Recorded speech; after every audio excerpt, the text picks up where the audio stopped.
नमस्कार मित्रों, यह वीडियो केवल बिहार के लगभग 4.5 लाख नियोजित शिक्षकों के लिए है। सभी शिक्षक बंधु थोड़ा गौर से सुनें, पूरा वीडियो देखें। अच्छा लगे तो लाइक और शेयर ज़रूर करें। बहुत अफसोस हो रहा है कि एक ज़माने में शिक्षकों को जहां राष्ट्र निर्माता कहा जाता था, गुरु कहा जाता था, जिसका दर्जा गोविंद अर्थात भगवान से ऊपर था, आज सिर्फ कुछ दिनों से शिक्षकों को इतना नीच दृष्टि से देखा जा रहा है जिसका कोई जवाब नहीं है। ऐसा लगता है बिहार सरकार के सभी विभागों में, केवल शिक्षा विभाग में केवल शिक्षक के साथ ऐसा व्यवहार किया जा रहा है जैसे अछूत कहना ही बेकार है। अछूत से भी अगर कोई नीचा शब्द हो तो वह भी कहा जा सकता है। गुलाम भी नहीं, गुलाम से भी कोई बदतर चीज़ हो, शब्द हो तो वो कहा जा सकता है। शिक्षकों को बोलने की आज़ादी नहीं है। ऐसा लगता है जैसे कि शिक्षक इस राज्य में, माननीय मुख्यमंत्री श्री नीतीश कुमार जी के राज्य में एक गुलाम है। अंग्रेज भी जैसा नहीं करता था वो शिक्षकों के साथ सरकार के द्वारा किया जा रहा है कुछ दिनों से। 2-3 बात पर ध्यान देना है। वर्षों की लड़ाई के बाद नियोजित शिक्षकों को आज राज्यकर्मी का दर्जा मिला। बड़े आस लगाए बैठे थे शिक्षक, वर्षों से अपना उम्र ख़त्म कर लिए, किसी विभाग में अब नहीं जा सकते हैं। 40, 50, 55 वर्ष के हो गए शिक्षक, तब जाकर के उनको राज्यकर्मी का दर्जा मिला। लेकिन दुर्भाग्य है कि बिहार के शिक्षक आज जो उसके लिए सबसे खुशी का दिन होता, शिक्षक समझ नहीं पा रहे हैं कि वो खुशी मनाएं कि गम मनाएं, मिठाइयाँ बांटे कि जहर खा ले। थोड़ा विचारणीय विषय है। केवल नियोजित शिक्षकों के लिए ऐसा क्यों? यह स्पष्ट है कि माननीय मुख्यमंत्री नीतीश कुमार जी के द्वारा चुनावी बदला लिया जा रहा है और शिक्षक डर से कुछ बोल नहीं रहे हैं क्योंकि उन पर कार्रवाई की जा रही है। क्या किया जा सकता है? फांसी लगा दिया जा सकता है। ऐसे भी मर रहे हैं। दर्जनों शिक्षक हार्ट अटैक करके मर गए हड़बड़ में। जल्दी पहुंचना है स्कूल कि छोड़ देना है कि क्या करना है। कितने शिक्षक के परिवार के लोग मर गए, उसको देखने के लिए, इलाज कराने के लिए उसके घर में कोई आदमी वहाँ नहीं जा पा रहे हैं। अब थोड़ी सी बात है कि माननीय मुख्यमंत्री जी, अब जो सक्षमता परीक्षा है क्यों ना आपकी ली जाए, शिक्षकों को क्यों? मुझे ऐसा लगता है कि बिहार सरकार की सक्षमता परीक्षा होनी चाहिए कि उनके पास शिक्षा की कोई उचित नीति नहीं है, कोई ग्राफ नहीं है कैसे शिक्षा विभाग को चलाए। याद कीजिए, जो पुराने शिक्षक थे 2003 से पहले, तो उनके नज़र में वो शिक्षक शिक्षा के दुश्मन थे। तो ये उन्होंने कहा जो शिक्षा को बर्बाद कर दिया, वो लोग नहीं पढ़ा रहे हैं, तो शिक्षा के मित्र की बहाली करो। इन्होंने शिक्षा के मित्र का बहाली किया। अब शिक्षा मित्र अयोग्य हो गए, तब उनको भारत के सबसे सर्वश्रेष्ठ संस्थान इग्नू से ट्रेनिंग कराया गया, तब योग्य होंगे। इग्नू से लोग ट्रेनिंग किया, फिर भी नहीं, वो शिक्षक नहीं हुए। उनको दक्षता परीक्षा लेनी चाहिए। दक्षता परीक्षा पास किया शिक्षक, अब वो भी वो अयोग्य हो गए, अब वो नियोजित शिक्षक हो गए, है ना, वो योग्य नहीं है। तब टीईटी से पास करेगा, वो होगा शिक्षक सही।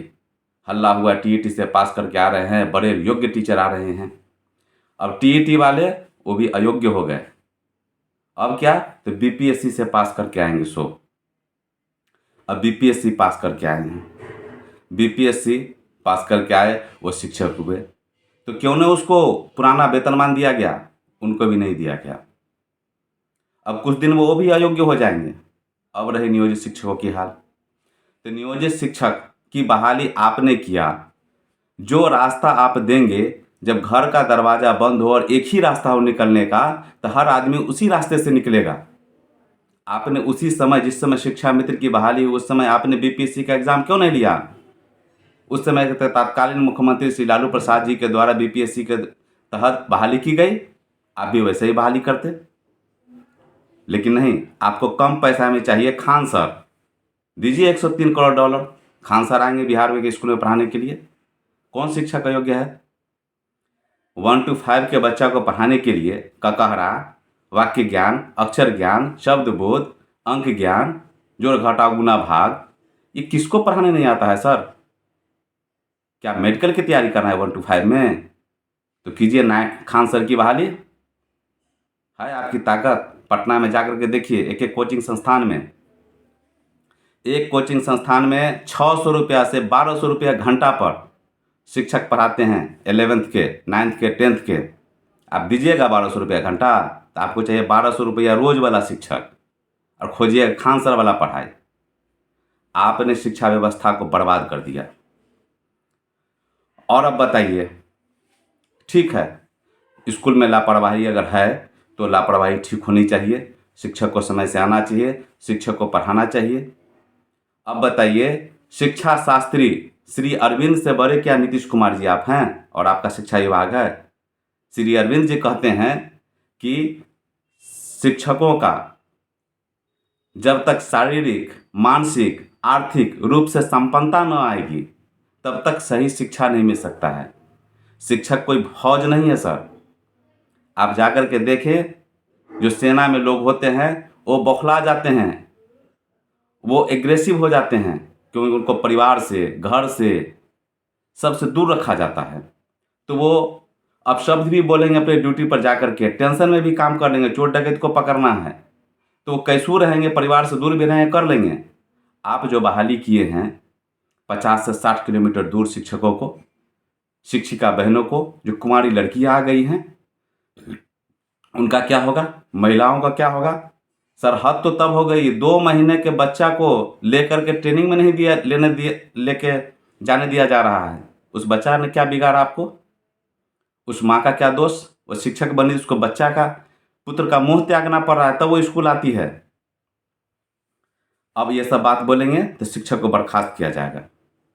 सर शिक्षा में सुधार हुआ और सदा से शिक्षक अच्छे रहे हैं। सबसे पुराने शिक्षक भी अच्छे थे, आज भी अच्छे हैं, शिक्षा मित्र भी अच्छे थे, बीपीएससी में भी अच्छे आए हैं, और सबों में 10% थोड़ा कमज़ोर रहे हैं। वो व्यवस्था आपका दोष है सर। आप पंचायतों के द्वारा बहाल करवाए, सर्टिफिकेट पर बहाल कराए, नंबर बेसिस पर बहाल कराए। किसकी सरकार ने दिया अयोग्य व्यक्ति को एमए पास और बीए पास की डिग्री? फर्स्ट डिवीज़न किसने किया? और जब आपकी सरकार ने जब फर्स्ट डिवीज़न के पास की डिग्री दिया तो वो नौकरी किया। अगर वो नौकरी में अयोग्य है तो आपकी संस्थान अयोग्य है, उस समय के तत्कालीन सरकार अयोग्य है, जिसने बिना योग्यता के बीए पास कैसे कर दिया, एमए पास कैसे कर दिया? क्यों ना उस पर कार्रवाई हो जिसने बीए और एमए पास करवाया शिक्षकों को। उसके बाद जब बहाल हो गया, आप ये कौन सा तुक हो गया सर, जो शिक्षकों को ट्रांसफ़र करना है? और क्या 15 किलोमीटर की दूरी में आप डेरा ले लीजिए, घर परिवार को छोड़ दीजिए, शिक्षकों का बच्चा भूखा रहेगा, माँ दवा के लिए तड़पती रहेगी, बाप बूढ़ा बीमार रहेगा, उसका बच्चा सड़क पर रहेगा, और वो शिक्षक से आप आशा रखेंगे, मानसिक रूप से परेशान रहेगा, वो शिक्षक से आशा रखेंगे गुणवत्तापूर्ण शिक्षा होने वाला है? कभी भी नहीं सर होगा। आपकी दक्षता परीक्षा होनी चाहिए माननीय मुख्यमंत्री नीतीश कुमार जी। आपका एक भी नीति शिक्षा के लिए उचित नहीं हुआ आज तक। कोई शिक्षक डर से बोलता नहीं है, बेरोजगारी का फायदा उठाते हैं। आप लोगों को सब सुविधा चाहिए। और बताइए, केवल शिक्षा के में विकास कर देने से पूरा देश का विकास हो जाएगा? जरूरी है शिक्षा में विकास। सर एक शिक्षक अगर आधा घंटा भी लेट जाएगा, 1 घंटा भी लेट जाएगा तो किसी विद्यार्थी का जान नहीं जाएगा। लेकिन आपने आईएएस आईजीएमएस में जाकर के देखिए, एम्स में जाकर के देखिए, बूढ़ा लोग तड़पते रहता है, बीमार लोग परेशान रहता है, और टिकट कटाना पड़ता है, लाइन लगाना पड़ता है, और आपका स्वास्थ्य विभाग के लोग टिपी मोबाइल चलाते रहते हैं। अगर एक डॉक्टर 30 सेकंड लेट गया तो किसी की ज़िंदगी चला जाएगा, किसी का माँ का बेटा चला जाएगा, किसी पत्नी का पति चला जाएगा, किसी का परिवार खत्म हो जाएगा। लेकिन आपके किसी सरकारी स्वास्थ्य केंद्र में जाकर के देखिए क्या स्थिति है। केवल शिक्षकों की सुधार वो भी जरूरी है, लेकिन वो भी जरूरी है, वहाँ भेजिए, वहाँ भी देखिए। आपके राजधानी में 1200 रुपये घंटा पर शिक्षक ट्यूशन पढ़ा रहा है। क्यों? आपके राजधानी में एक भी अच्छे लोग, पैसे वाले लोग सरकारी हॉस्पिटल में इलाज नहीं करा रहे हैं। क्यों? आपकी सरकार केवल पैसे वालों के लिए है। गरीब लोग मरेंगे, जिसके पास पैसा नहीं होगा पारस फोर्ड में जाने का, वो तो मरेगा IGMS में जाकर के। जिला और प्रखंड के अस्पतालों का हालत देखिए सर। एक शिक्षक अगर एक दिन भी स्कूल ना जाएगा तो किसी का जान नहीं जाएगा, लेकिन एक डॉक्टर 30 सेकंड अगर लेट हुआ तो किसी की जान जा सकती है।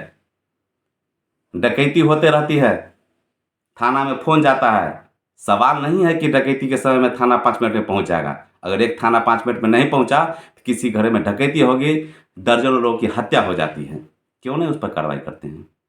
आपका एक भी सरकारी संस्थान बिना पैसा का हिलता नहीं है। ब्लॉक में जाएंगे वृद्धा पेंशन लेने के लिए कि बुजुर्ग लाइन में लगल रहता है, और बड़ा बाबू कहाँ गए हैं चाय पीने के लिए? कुछ नहीं है आपके पास। क्यों? क्योंकि शिक्षक कमज़ोर है। शिक्षक कमज़ोर नहीं है, पढ़ा लिखा है। पढ़ा लिखा आदमी सभ्य होता है, अनुशासित होता है। और आपकी सरकार दबंगों की सरकार है, पैसे वालों की सरकार है। गरीब को केवल ठगते हैं, और इससे शिक्षा का बिल्कुल विकास नहीं होगा। बस एक सवाल बताइए कि एक BDO साहब का ट्रांसफ़र इसलिए किया जाता है कि वहाँ के जनप्रतिनिधि से मिल करके वो भ्रष्टाचार फैला सकते हैं। एक शिक्षक क्या भ्रष्टाचार फैलाएगा सर? वो नज़दीक में 15 किलोमीटर दूर आसपास में आप कहते हैं डेरा लेने के लिए, आप 15 किलोमीटर के आसपास में बहाली क्यों नहीं करते हैं कि लोग आसानी से आराम से जाएगा, मानसिक फ्री रहेगा, मानसिक शांति रहेगा, घर परिवार से टेंशन ख़त्म रहेगा, प्यार से बच्चे को पढ़ाएगा। अब क्या चाहते हैं? शिक्षक भी घर परिवार से दूर होकर के, एग्रेसिव होकर के, एक फौजी की तरह अपशब्द बोले, ड्यूटी पर जाकर के गाली पढ़े। वही आप चाहते हैं स्कूल में सर। और शिक्षकों से नम्र निवेदन है, डरिए नहीं, फांसी नहीं होगा। लोकतंत्र है, भारत की धरती पर जन्म लिए हैं। भारत की आज़ादी में जितना माननीय मुख्यमंत्री जी के पूर्वजों का योगदान था, उतना ही हमारे पूर्वजों का योगदान था। इस पर्यावरण के में जीने का मुझे भी अधिकार है, कीट पतंग को भी अधिकार है, और मुख्यमंत्री को भी अधिकार है। और इस वीडियो को में अगर किसी तरह की त्रुटि हुई होगी तो मैं क्षमा प्रार्थी हूँ, लेकिन थोड़ा विचार करें। कैसा लगा बताएं। बहुत सारी बातें करना है, लेकिन वीडियो लंबी हो जाएगी। मैं दूसरे वीडियो में विस्तार पूर्वक बताऊंगा कि सक्षमता परीक्षा शिक्षकों की होनी चाहिए, कि शिक्षा विभाग की होनी चाहिए, कि सरकार की होनी चाहिए। क्यों नहीं? आप कहते हैं जो कि दक्षता परीक्षा हो गया। दक्षता और सक्षमता में अंतर क्या है सर? दक्षता परीक्षा पास हो गया तो सक्षम नहीं हुआ, अब सक्षमता परीक्षा लीजिएगा। इसका मतलब नियोजित शिक्षक अयोग्य है, इसलिए सक्षम नहीं है पढ़ाने में, तो सक्षमता परीक्षा लेगा। मैं मान लिया नियोजित शिक्षक अयोग्य है।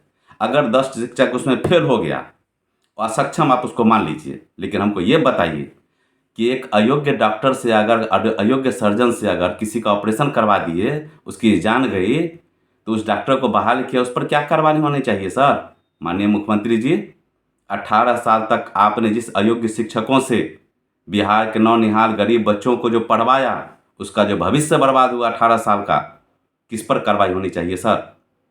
देश के जनता को सोचना चाहिए। नियोजित शिक्षक अगर अयोग्य है तो क्यों अयोग्य शिक्षक की आपने बहाली किया? क्यों आपने उसको BA पास की डिग्री दी, आपके संस्थान में दिया? और अगर अयोग्य साबित हो गया, असक्षम साबित हो गया, तो 18 साल तक जिन बच्चों का भविष्य बर्बाद हुआ है, उसका जिम्मेवार कौन होगा? विचार करें। धन्यवाद।